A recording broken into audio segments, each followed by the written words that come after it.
গৌৰৱৰ ক্ষণ যে ৱৰ্ল্ড ইকনমিক ফৰামৰ দৰে এখন বিশিষ্ট প্লেটফৰ্মত য'ত নেকি গোটেই বিশ্বৰ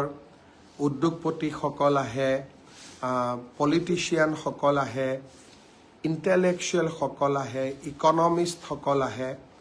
তেনেকুৱা এখন প্লেটফৰ্মত এইবাৰ প্ৰতিনিধিত্ব কৰিবলৈ অসমে সুযোগ পাইছে।